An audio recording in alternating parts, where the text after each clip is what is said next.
start out by thanking you another time for. I think you are simply an amazing crowd. I think being here with you, talking to all of you, is amazing. Last night we had the welcome party. I even got to talk to some of you guys about heavy metal and meditation, two things I also love. So I think it's amazing, this crowd. I simply love it. So thank you very much for that. As Thomas said, my name is Janus, and I'm the CTO of Pixelz, also one of 3 founders of Pixelz. And if I were to quote Peter, I'm actually getting paid to do tech stuff. So you could say, why am I here? Why am I talking to you guys?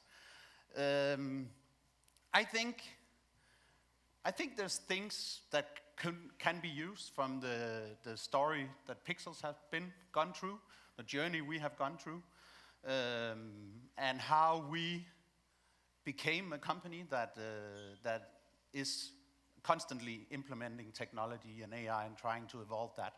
And I think maybe you can get some takeaways that you can use in your studios. So that's what I hope.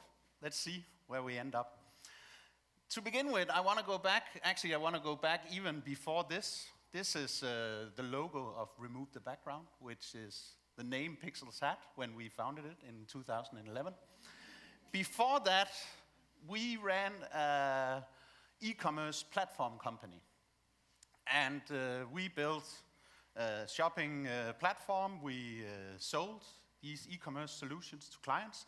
And we did this usually we had a really, really good designer.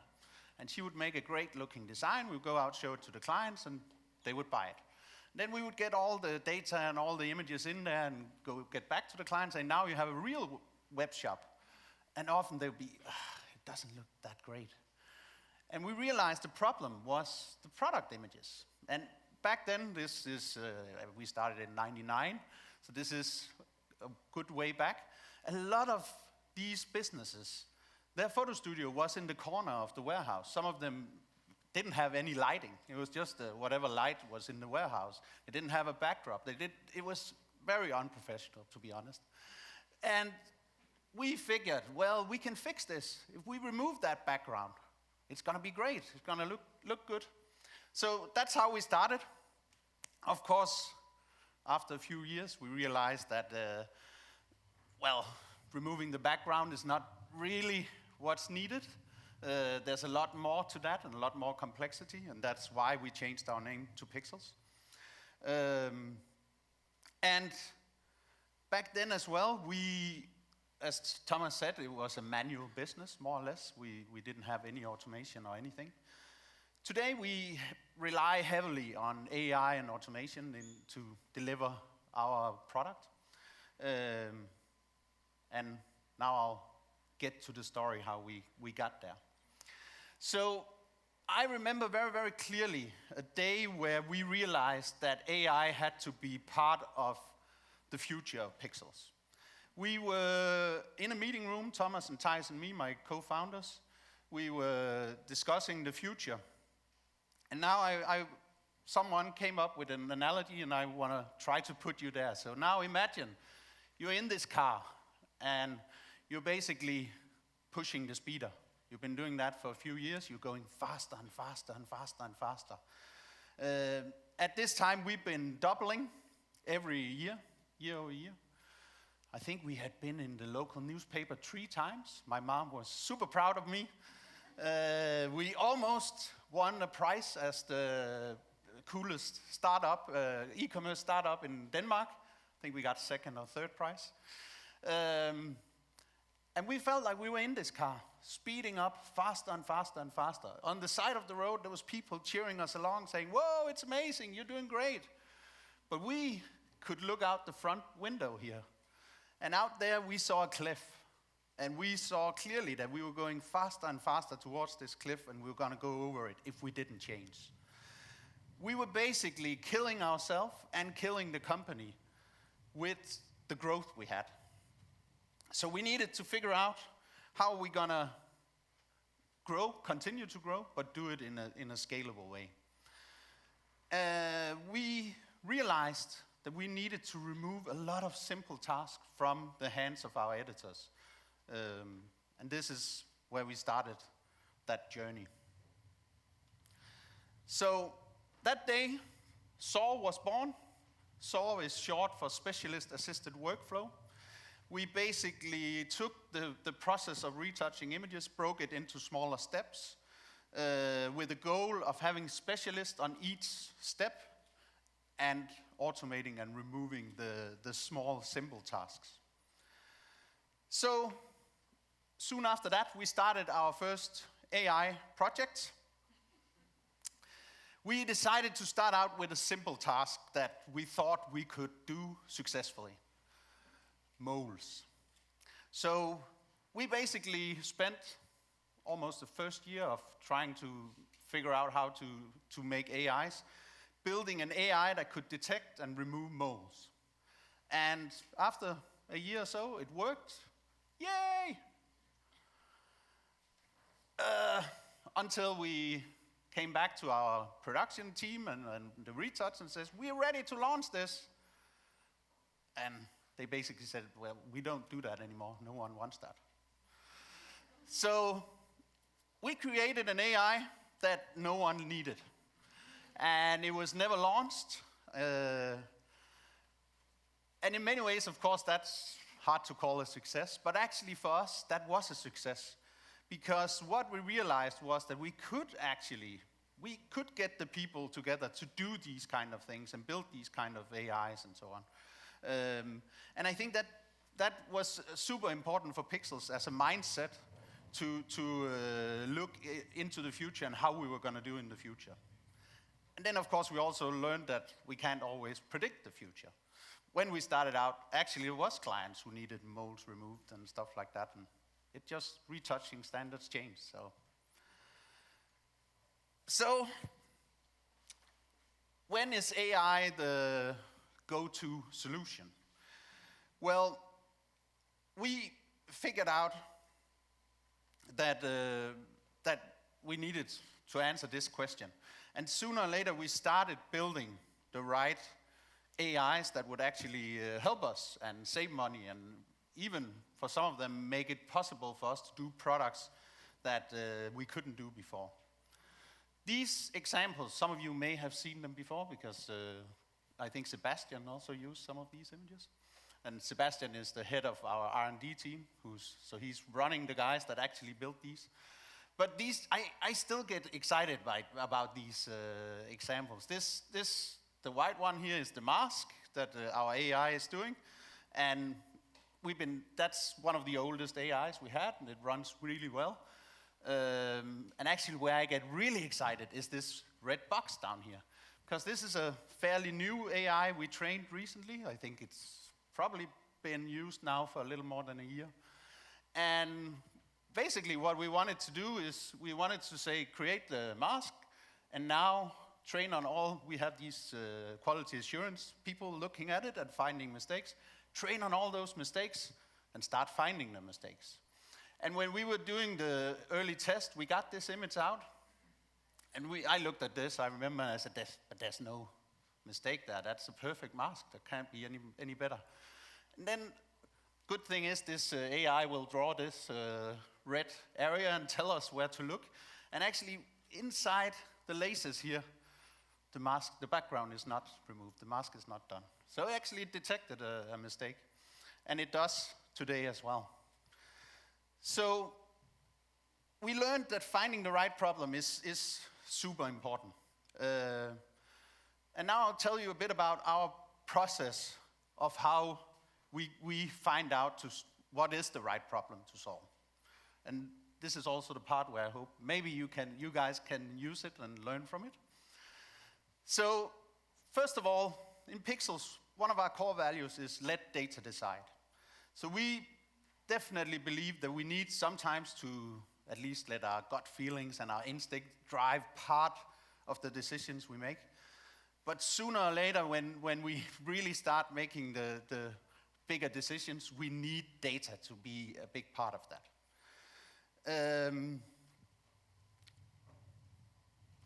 Because, as I told you after the car story, we made this saw production system, split the process. Because of that, we have very detailed data on each of these saw steps. And we even log what tools are used inside Photoshop. And we use this data. So, for instance, the log about steps, we know how many minutes an image has been in masking, or in skin retouching, or in garment retouch. So we can use that to find the most time-consuming saw steps. We also know, we have our quality assurance will do rejections, so we can also see what is the most challenging things or steps to do. We also just look at repeated tools. What tools are being used over and over and over and over? Maybe that could be a candidate for automation. So we use this data as the foundation for what we need, what we want to look at. But then, the next very, very important thing is that we need to talk to other teams. And I'll tell you why it's important. First of all, our AIs need to work with humans. And I think that's more or less the case with any AI or any automation. Sooner or later, whatever it generates will be used by humans. So the AI needs to work well with humans. And I have many, many stories, as I can see at the timer here, that has to be another time, but stories about where we didn't succeed with that, where we created an AI that didn't work well with humans, and then it fails. So we spend a lot of time talking and aligning with the other teams. We really need to really deep dive and figure out what is the real problem we're trying to solve. For us humans, it's pretty easy to look at something and maybe get a few examples and a bit of training, and then we just start solving problems. And we are very flexible in that way. Computer, not as much. So we really need to deeply understand the problem. We also need to discuss possible solutions. Again, we could make solutions that don't really work with the humans afterwards, or just would not be the right solution. So we also need to understand that. We need to understand what kind of effort we will put into trying to fix this or automate this. And then once it's launched, we also need feedback from these teams. We need to continuously improve these AIs. All the AIs we have done, there's none of them that's running in version 1. I think the AI mask is probably in version 55 or something like that. So we need that feedback to improve it. And to do that, we need to break down silos between teams, make sure the teams talk to each other and actually share this information. And leadership and management also needs to buy in on the idea of what we're trying to solve. We can't do it alone. It's not just a tech task.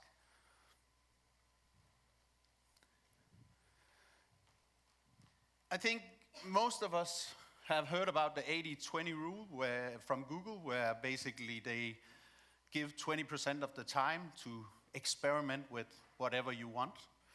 And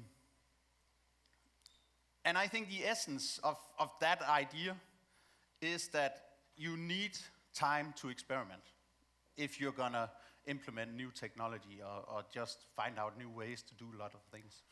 So you guys also need to find ways to give your team freedom to do experiments. I heard earlier that there is some teams that are doing like some hours every week, and I think that's exactly what we need.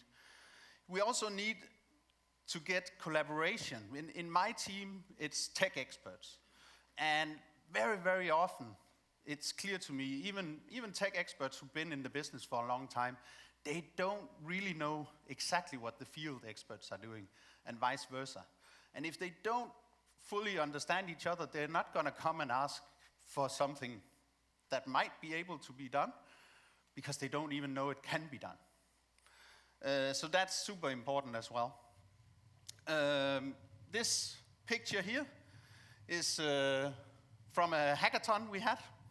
This is Luong and Chongan, 2 people in my team. And we have this developer summit every year where we go out of the office and do different things than we usually do.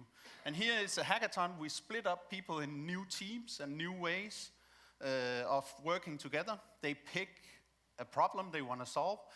They create a prototype. Sometimes that prototype can even turn into a product. But for me, it's actually not the most important thing. I think the most important thing is when they work together in different ways. Especially we had the sales team join once. We had the CS team join as well. When these people get in there, everyone starts to think in a new way. Maybe we could solve things in a different way. And I think that's the mindset we really want the team to have. So these are some of the things we do in Pixelz to foster this idea of this pushing technology, pushing for automation, AI, and push it into the organization. And then there's one more thing I often get asked everywhere right now. I think everyone feels this to a certain degree. So how do you keep up with all the newest trend? How do you, I think it's actually probably true, but I was about to say it feels like there's 5 new AIs coming out every day. There probably is. It is a lot. And if you feel like this is a crazy, never-ending sprint, I think some of us can feel like that sometimes. I think I have good news for you today. Because I actually don't think you have to. At least not to the degree that you need to be on top of all this news. You need to hear all of it. You need to understand it all. I would also maybe I don't know if it's controversial, but I would also say it's actually not moving that fast. Of course, it is moving. It's always been moving. When I was a kid, we didn't have the internet. There's many things. Of course, it moves. Of course, sometimes it seems very fast because we realize when it's almost done, or with ChatGPT, suddenly it's there and everyone gets access to it. But the groundwork for that was started in the 70s. AI won't leave you behind if you spend even some months doing other stuff, not focusing on this. You don't have to fear that. But I want to leave you with a few tips about how I think you can stay somewhat up to date without being overwhelmed. So first, I would say decide how much time you want to spend staying up to date. And for some people, that can be maybe a day every week or 2 days every week. For me, that might be reasonable with what I'm getting paid to do. But for others, it might be 1 or 2 days every quarter. So, and then once you have established that or decided on that, accept that when people come up to you and say, hey, by the way, have you seen this new amazing AI? And it's okay to say, no, I haven't. But I'll put it on my list and I'll check it when I get to it. I also think most, at least if we just take the press releases that come out and the way it's communicated, most of what you hear is hype. Most of it sounds like more than it is when you really dig into it and understand it. The useful tools will stand out, and they will because they will make a huge impact with a very little effort. But that also means if you guys spent 2 months and that thing came out just when you decided to spend 2 months not looking into this or half a year, once you get back to it, it's super easy to start using. I was not one of the first people in the world to get a smartphone or get access to the internet, but I'm probably at least as good as the people who got access as the very first, because it's easy to use. And then last, I'll say network. Figure out who is the tech-savvy people in your company and invite them out for a cup of coffee. Now you saw you all invited to the Flow online community. Come in there, say, hey, I haven't been following much. What happened the last half year or 2 months or whatever? People will love to give you the input. And then, of course, I would also say in a moment, there's beers. So come and talk to me. Come and talk to each other. So I think that's the last thing I will leave you with, and just say thank you very much.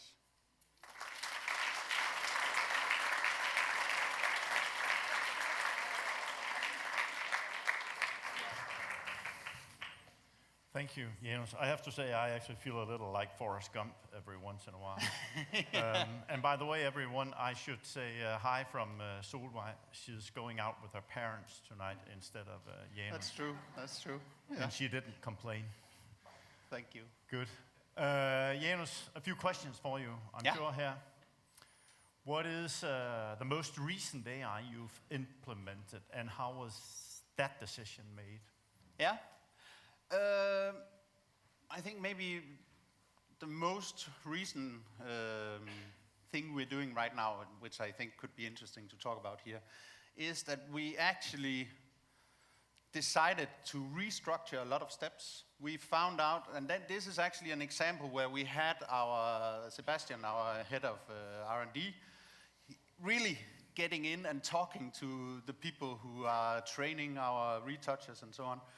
And together they realized that we actually had like 5 or 6 different steps, where in all of these steps we were doing some sort of cleanup. So, and then we tried to, it's a little bit harder when it's inside all these steps to figure out how much time are we actually spending on this. But we did an estimate. And in the end, what we actually decided to do is that now we're making a cleanup step. That's not gonna be in 5 different retouching steps, but it's gonna be separate. And this came from the fact that well, first of all, we found these together, and the tech team, when they saw these things that needed to be done to do cleanup, they said, but we can automate that. There's tools for that now. There's AIs we can train to do that. So that's being done right now. It's not launched yet, but we're training it now and so on. So I think that's one of the exciting ones. And how did we decide? A lot of it was because it could be done, and it had a reasonable size of hours for us to save. Yeah. So good, perfect, thank you. How long time are you usually testing AI before putting it into production, I guess, before using it at a large scale? Yeah. When do you feel comfortable enough to do that? It varies quite a lot. And of course, that also depends on the quality. I will say the very first AI mask we made, in our tests, we could see that it could save around 20% of our time. And that 20% was with none of the masks being perfect, but some of them being pretty good, and then they only needed to fix a little bit. We tried to put that into production and found out it didn't work. The editors, there was too many masks that was completely wrong. So very quickly they learned the shortcut for deleting the AI mask, and then they did that on all of them. So I think we found that we need to get to a success rate of maybe 30-40% before it can actually go into production. And by far the easiest one to make a decision on, we have a few of those as well, is where we can see we can automate all of it. And we don't have to make this interface and make it work great with humans. That is a lot easier. But of course, not always we can do that. I'll say some of the fastest we probably implemented in 3 or 4 months. We have an AI we're trying to get to really work right now for 3D mannequin, or ghost mannequin. I think we started that 3 years ago, and it's not really in production yet. So sometimes it's also just super hard. Good. I think we need to talk about that one. Yeah. Good. Janus, we're out of time. Thank you. Fantastic. Thank you very much.